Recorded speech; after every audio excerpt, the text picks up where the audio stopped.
Welcome to the Crank It Up Sports Card Podcast with your host, Parker Johnson, and co-host, Matthew Epperson. Who the heck is that? How's it going, guys? Welcome back to our 10th podcast. How did we make this here? Oh, I don't know. I don't know either, but it feels surreal. I can't believe we've made it, but we've made it big time no matter what the numbers reflect. We at least feel big time right now. We're doing something special for our 10th podcast. Yeah. Our 10th episode. We're doing something. I'm excited about this. Are you excited about it? I am. Should I tell them about it? Sure. Okay. This is what we're doing. To celebrate, comment below, and we're also going to put one on Instagram as well, so go comment on that video. And we're going to be randomly picking a customer who has commented to be a special guest on the podcast. So if someone wants to be on the podcast and you want to be in the presence of Matthew, then comment below. If you want to be in the presence of me, I don't know what to tell you. Can they still be on the podcast? Probably the least commented post that we've ever posted now. Probably. So, so definitely comment. That'll be really fun. We're hoping to, going forward, have one or two people on every couple episodes, maybe once or twice a month, might have somebody on. Yeah, we just kind of got grilled about not having anybody else on in the shop. Yeah. We have planned on having other people on the shop, on the show. So we're excited about that as well. We just wanted to, get the numbers up so it'd be worth their time. Yeah. We didn't want to waste anybody's time. Right. Didn't want to waste anybody's time. But let's get right into it. I think the first thing we're talking about that's going to be big in the card world that's coming up is the National, right? Yes, sir. I'm looking forward to the National. I am too. Are you going to be there? I'm going to be there. I know you're going to be there. Our boss is going to be there. Yeah, and shop manager's going to be there, and Gabe is going to be there. We're just taking the shop is going. We're just taking our little shop and heading to Chicago. I think so. So that'll be fun. All the people who do tune in to I know we have a lot of Chicago viewers, don't we? Big in Chicago, huge. Pretty big in Chicago, huge. If you're there, stop by and say hey. Mm-hmm. Stop by the tables and say hey, what's up? What are you most excited about with the National? Going because I've actually never been. I've been to Fanatics Fest, which was a lot of fun. That's almost to me less of a card show and more of like an event, like just a crazy event. Tons of athletes, tons of famous people, actors that go and they have little talks like this, but on stage, and people are and they're signing for people, and it's like it's really crazy and really cool. So I've been to several shows. That Fanatics Fest has been the biggest one I've been to, but I've never been to the National, and so I'm excited to go and experience it and see what it's all about. I hear some crazy stories about it, so I'm excited. What about you? I'm excited as well. I know the boss in there has told us to expect something unexpected there. Yeah. I mean, it's a huge show from my understanding, and I know that, but I don't know what to expect. Never been? I've never been to the National. Yeah. All the shows I've really been to have been local, and they've been good, but definitely not on the level of the National. Yeah. National, everybody goes. Yeah. No, it's a lot for sure. Throughout the podcast, we're gonna have a couple different segments that we have. We're gonna play games again. Mm-hmm. Game time is probably my favorite time. We have a good time and game time. Yeah. Game time. Game time. I can't speak today. It's bad when you're doing a podcast. Yeah. No. Yeah. And then we're talking about what? Are we talking about this stuff at all? Yes, we're talking about some product spotlights that are in the shop now.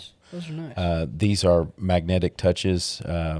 They help protect your cards, but they're color matched to everything. Yeah. This here is a Jamar Chase Superfractor. I'm not going to have you zoom in or anything, but those are really nice. Those are in the shop, and these one touches that we have, you can actually put a card in a sleeve and then put it in the magnetic the one perfect touch. fit ones. I love those. I hate having them rattle around in the one touch. Mm-hmm. Those are really nice. And then I do like the little. They open up kind of like a little book, and you just put it in there, and I like Right.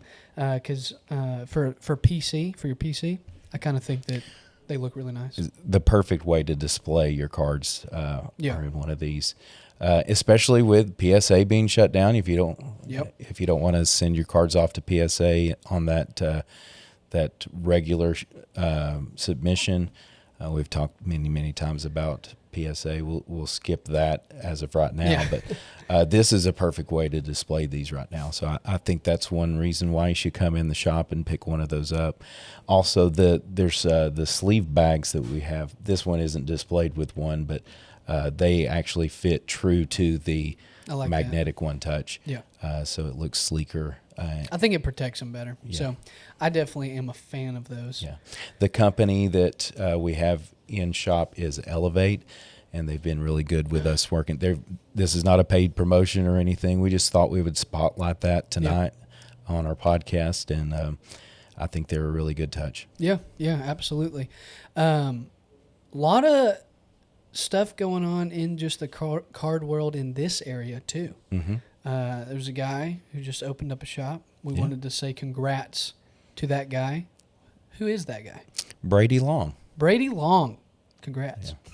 Congratulations, Brady. I stopped by your shop the other day with grand opening.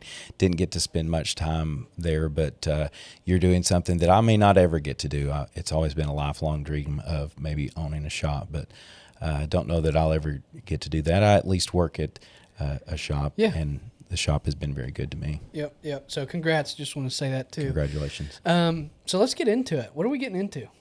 Well, we talked about the National there. Talking about National. Let me ask you something. I know the story, Okay. but I want to know how you got involved in the hobby. Okay. Sure. You want me to tell you that right now? Yeah, right now. Okay. That'd be something good to put on the podcast. I think. Okay. Well, let's do that then. Grew up playing baseball. Mm-hmm. Always played baseball. Played a few different sports, but baseball I definitely played the longest. And, went to a couple Braves games. It wasn't something that we went to all the time or anything, but went to a few Braves games, which was always fun. And I think I was like 12 or 13. It was around that time I had a birthday party, 12 or 13th year birthday party. I don't know, somewhere around there. And someone got me a box of cards, and I thought it was really cool. And it was just a bunch of junk wax, right? Mm-hmm. So, come to find out, they probably didn't really spend anything on me. So thanks for that.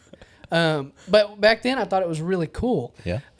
It was one of my friends who also played baseball on my team for a little bit, and so he got me this box of cards. I mean, like one of the 5-row boxes. And as I'm a kid, I'm like, okay, I've never collected cards before, and this looks like the most cards I've ever seen in my entire life. And I remember I would go through those cards, and I didn't know a bunch of players from that era, the junk wax era.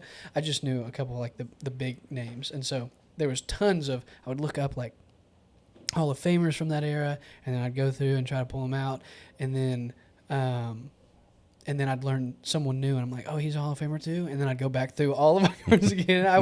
I probably went through that same 5-row box, 100 times, and then so that's kind of what got me into it, and then I went to Walmart back when blasters were like $15-$20. Oh, wow. Not like $40. Bring back those days, I know, please. I know, and so they were super cheap, and I bought cards there a few times, just starting to get into it, and I bought this one, and again, this is me just learning about it, didn't know anything about it, didn't know parallels, didn't know any of that stuff, right? Right. And there was one card in there that was really different than all the other ones. It was blue. And I was like, this is a cool blue border card, and I didn't know what it was. Well, it was one of the Walmart blue border cards that they used to do. I think maybe they still do them, but it was like the light blue, and it looked really cool. And it was a guy named Mike Trout, and it was his second year, maybe third year. I think it was 2013. It was a 2013 product, and so I thought it was really cool. And that day we actually went to, we saw my uncle, and he was like, "Oh my gosh, that's a good card, Mike Trout. He's like one of the best players right now. You really need to take care of that card." And so I was like, okay. So I took care of it, put it in a top loader, and I didn't touch it for years, and didn't, I casually collected, I'd say, for years before I got the opportunity to work here. And then I started working here, coming up on 4 years now. I think October will be 4 years, which is kind of crazy. And so worked here for a while, and then I was like, you know what? I'm going to send a couple cards to PSA. I'd never got anything graded before. And I sent that card in that I pulled that kind of got me into it. And that was why Mike Trout was my favorite player, because it was the first cool card that I remember pulling myself. Yeah. And it got a PSA 10. And I was proud of 13-year-old me for keeping that card in good shape for all those years. I'm proud of 13-year-old you I was. as well. Thank you. So that's kind of how I kind of got into it, and why Trout is my favorite player. That's cool. And what about you? Did they have cards back then? Yeah, they did. Okay. They were in color too. In color? No way. Wow. It's interesting, your story though. You got probably one of the best athletes of that time. Yeah.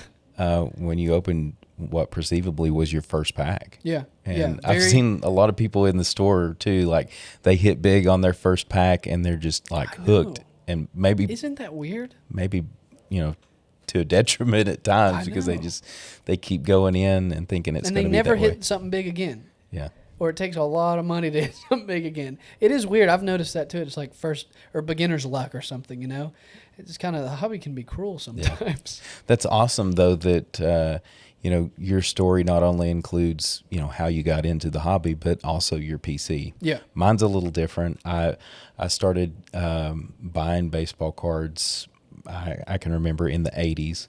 My 80s? first, yes, 80s, 1980.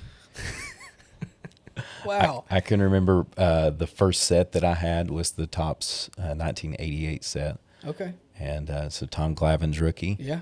And I was a big Braves fan. Yep. My dad had, as am I. You're a Braves fan? Yes. Yeah. Yes. We'll just skip over that again. Okay, we'll skip over. But I was a big Braves fan. My dad had taken me to many games, just like you had talked about. You'd went to a few games. I can remember really every game that we went to, though, they were playing the Cincinnati Reds. And I don't know, he lived up in Ohio for a number of years, and I don't know if that's why he took us to see the Reds or whatever. Yeah. But I can remember seeing the Reds probably my first 5 or 6 games. That's really funny. I remember Did they beat the Reds? Well, a few times. A few times. I can't remember. I do remember one time they were playing the Reds and they were behind, and my dad decided to take us to the car and go home, and the Braves later came back and won that game. Oh, man. And my dad said, "We're not leaving a game early again." So That's good. That's good. 1988 was the first set that I collected. My brothers were probably a little more interested in it than I was, but I started playing baseball as well. Yeah. And any part of baseball that I could get into, I did. So collecting sports cards was also a part of that. Griffey was my favorite player at the time. I think that's probably because everybody's favorite player at the time was King Griffey Jr. I think Griffey, he just brought something different than everybody else did. Certain coolness to baseball, I feel like. Yeah. And so, I didn't live through that, of course. That was a long time ago. But, seeing old clips and stuff is pretty cool. I like the part where, or the time when he ran in front and caught the ball, stole it from his dad, Mm-hmm. It seemed fun. It seemed like a fun era. You got to grow up in the fun era of baseball, I feel like. Yeah. 90s were incredible, really. Griffey and Barry Bonds and then the home run race with Sosa and McGuire. That's just, I think even though they had a strike in 94, really what saved baseball at that point was that home run chase with Sosa and McGuire. And the big card I always wanted from that era was the 89 Upper Deck King Griffey Jr. rookie. Yep. And I've mentioned that many times on the podcast, but I'd never owned that card in any condition up until recently. We were talking about it as our boss came in. Yep.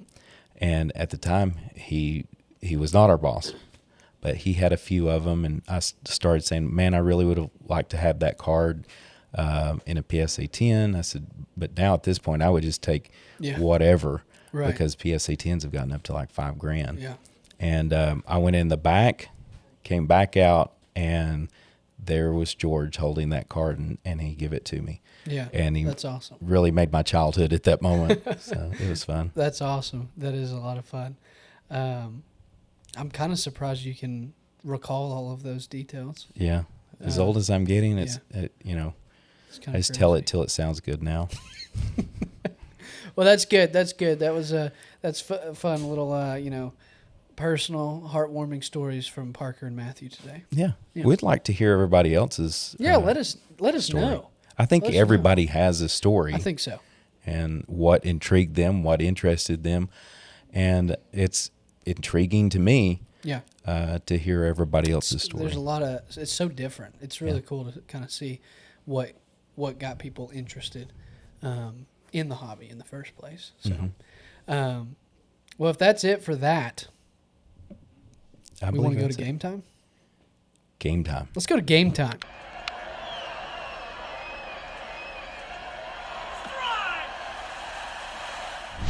Are we in game time yet? We're in game time. Let's do game time. I'm going to start by saying I don't have an expectation for this other than I am pretty positive Matthew's going to win. I might look a little silly. We did the home runs. I felt good about the home runs. You beat me by 13, I think it is what it was. It's a close game. It was a close game. Close. I felt good about that game. Mm-hmm. I don't feel good about this one. We're doing wins. And I just don't feel good about it. All time. 1,000 wins. Yeah, 1,000 wins. First to 1,000. We've picked 5 players still, right? Right. 5 players. We did 5 players last time, but it was for home runs. Mm-hmm. And the closest to 1,000. Okay? Would you like to go first? I'll go first. Okay. I'll pick. Let me pull players up and get my calculator out and everything. Okay. I'll keep track of yours, and you can keep track of mine. I'll pull up. Let's see. Just to let you know, I'm not pulling up players. You ready for me? I'm trying to get to. Is that all-time win? Yeah, that's career. Still on that cheap plan there? Yeah, I am. Okay. Yes, I am ready. Okay. I'm going to go with. We talked a little bit about the game, and we mentioned. Are you going to go with someone we talked about? I'll go easy on you. Okay. Yeah. I'll go Steve Carlton. Okay, let's do that. I know about where he's at. I know at least the first number. 329. 329. Okay. Does that sound right? Sounds right. I'm doing this off of Baseball Reference. Yeah, that's good. Is that the best one to do it off of? Okay. All right. 90 WAR. Wow. Steve Carlton's very good. Yeah. Let me go Tom Seaver.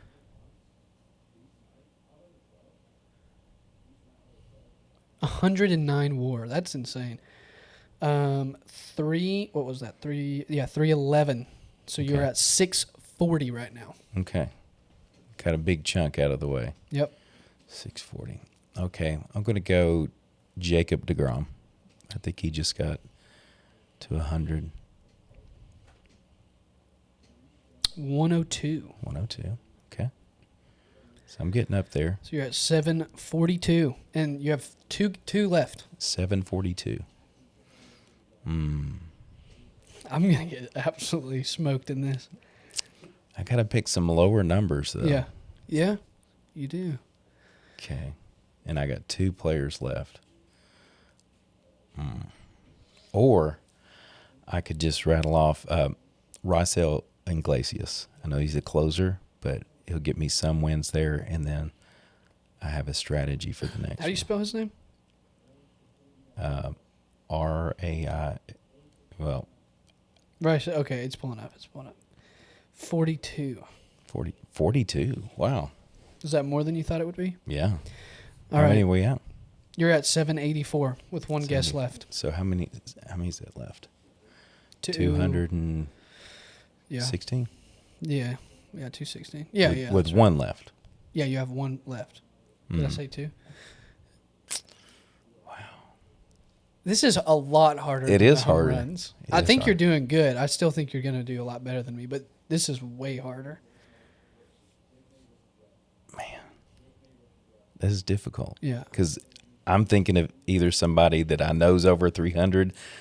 You've used two people that I was going to use, so that kind of stinks. Yeah. Yeah. John Smoltz.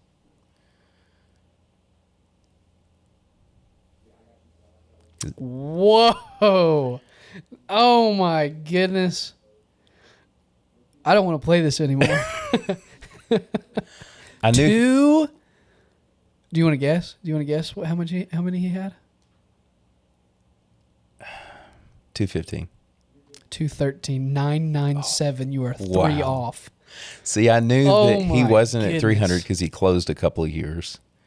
Wow. You're going to have to pull a rabbit out of your hat. There's no way. I don't feel like I should even continue with this. Can't believe I'm in the presence of Matthew Epperson right now with how phenomenal that was. Well, thank you. It's pretty phenomenal. All right. 3 away is crazy. Okay. We're going to go with Tom Glavine. Oh, good. Tom Glavine has 305. Okay. I'm going to try to get a couple. Like, the only chance I feel like I have is getting a couple of the higher ones out of the way first and then going with someone like That people I has think very few. very few. That's the only way I think I'm going to be able to do You can have decent. like position players that have.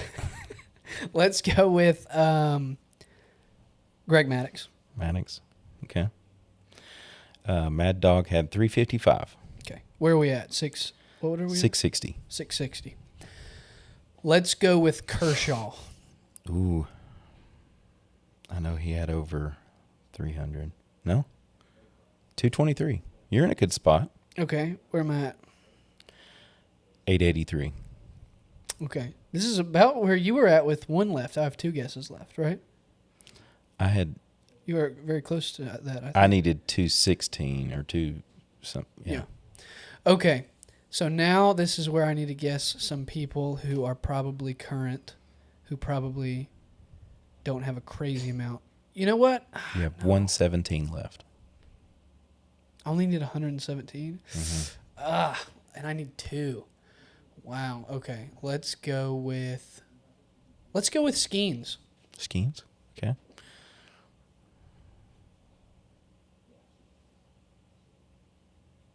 $27 wins. Man, that's low. You're at That is a lot lower than I thought it was going to be. 910. So I need just 90. 90 Oh, wins. man, I don't think I put myself in a good spot. I'm trying to think. That's Skeens. We were talking about it before because we were talking about this game, but how much do you think the win stat means? Yeah, anymore? I don't think it means very much. I mean, look at Skeens. Being that low, that's And insane. He's probably the surest thing as far as pitching wise goes is in the hobby. Yeah, for sure. Let's think. I'm trying to think of someone in this era. I'm In thinking the of 2015 to 2016 well, when they came up. if I could just like help you out. Don't help me out. Thinking of a guy that I think would get you there. Don't. I'm not going to tell you who I'm thinking, but I'm trying to think who came up in that area. Let's go with. he'd get you closer, but not win. This might be a bad. No, because he only started in 2020. Can I do math on my phone? Like if I'm like, okay, I think he got this many a year, and I think he's played this many years. Is that legal? Sure. Okay. 910 is where you're at. So I don't think this guy would get me there. I was thinking of Jesus Luzardo, but I don't think he'd get me there. it's a pretty good little guess. I think he's low.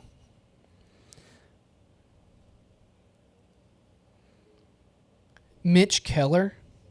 Let's go Mitch Keller. Mitch Keller. I could be so far off. I believe he pitched yesterday.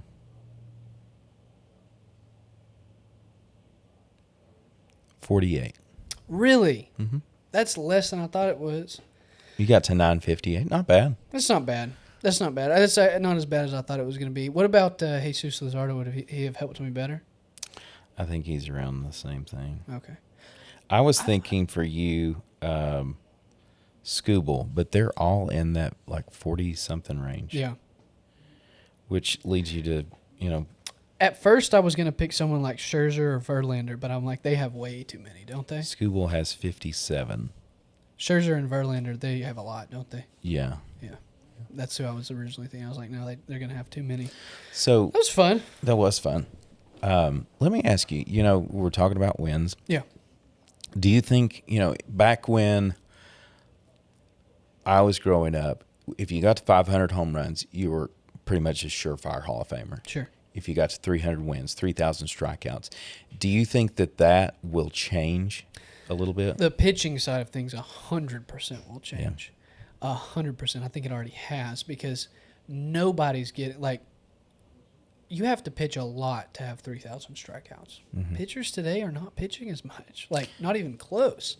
And like, wins, and this could, people could hate me for this, but since I've only known this era of baseball, I feel like wins don't even matter.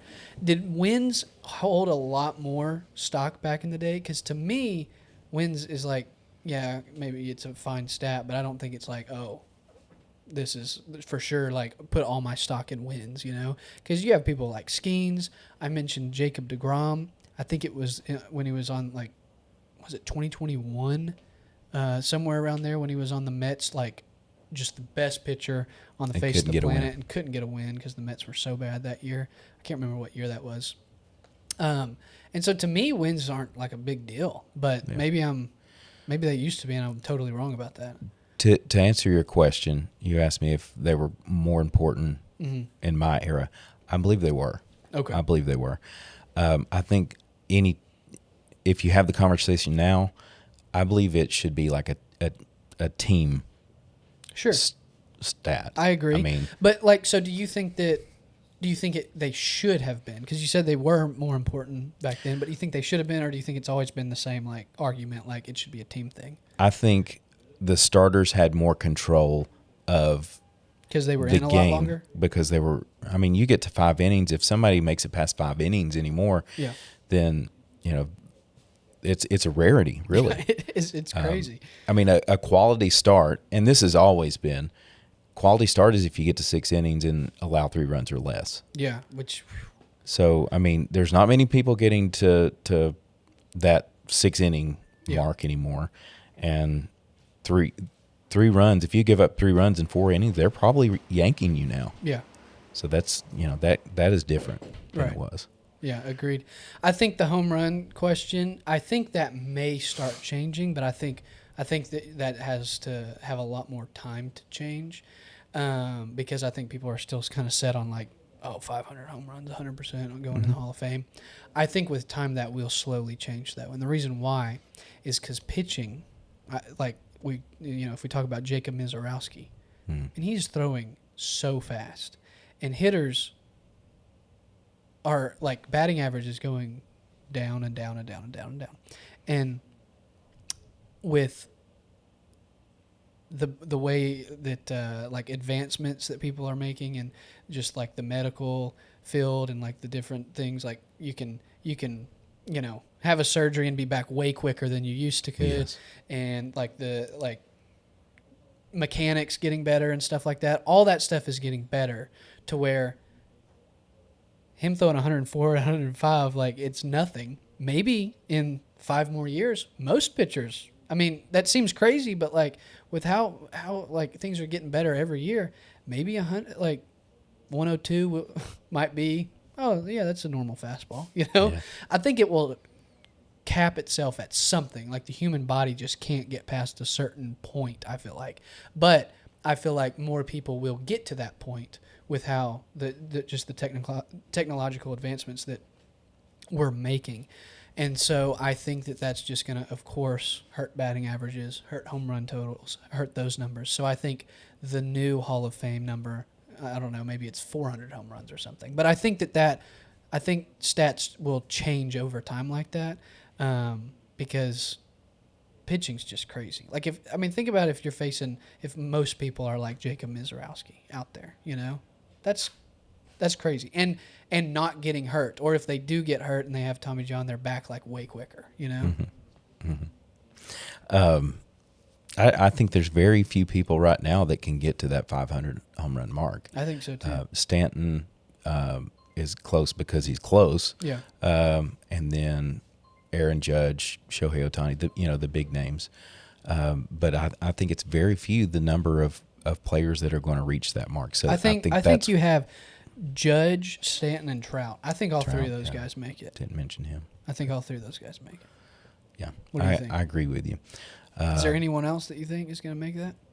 J. Ram's got a good shot, I think. Yeah. Because he's still fairly young. Juan Soto, he's young too. Yeah. And he's got pretty good home run totals. I don't think that Ronald can stay healthy long enough. Yeah. I mean, it's one injury after another. Yeah. But anyway, I think maybe some of the Hall of Fame numbers, those markers that are just guaranteed, I think that they will start to come down, just like you said. I think so too. We do have, we don't have much time, but we're going to do something that for this next show. Yeah. Let's just mention it to them, and we're going to do this off screen and let y'all know. Give you guys updates. Do you want to tell them about it? Sure. Yeah. So we're each gonna have $1,000 to spend. Not in this is gonna be in Monopoly money. We're just gonna pick we're gonna use this. This will be my virtual card that I'm gonna get. I'm gonna get this. Mike Trout downtown or autograph or something. I'm definitely gonna get a Trout card. And so we're each gonna have $1,000 to spend. And then we'll let you know the cards we pick next episode, and then we'll keep up with those over what kind of time period are you wanting to do? Like 6 months? I would say too long. Maybe 3 months, 6 months, and then see where we are in. Okay, so just check back in with it then a little bit, and we're gonna see at the end of the year who is up the most, whose portfolio is up the most. This should be fun. It should be. We need to come up with a something terrible to do to the loser. Okay. Oh, okay. So we'll discuss that. So on what we're going to do to you? Yeah. Okay. So we'll talk about that on the future podcasts. But thank y'all so much for tuning in today. Yes. 10th episode. Yes. I'm excited to have some extra people on. So definitely comment. Go to our Instagram, comment. We should be making a post there as well. So comment on that to be entered into a chance to get to talk to us. Wow. I mean, what better giveaway have we ever done? Maybe they can come on here and tell us what we're doing. Maybe so. That'll be good. But anyways, thank y'all for being here, and we will see y'all in the next one. Thanks for listening to the Crank It Up Sports Card Podcast. Please subscribe, share, like, follow, but most of all, please enjoy.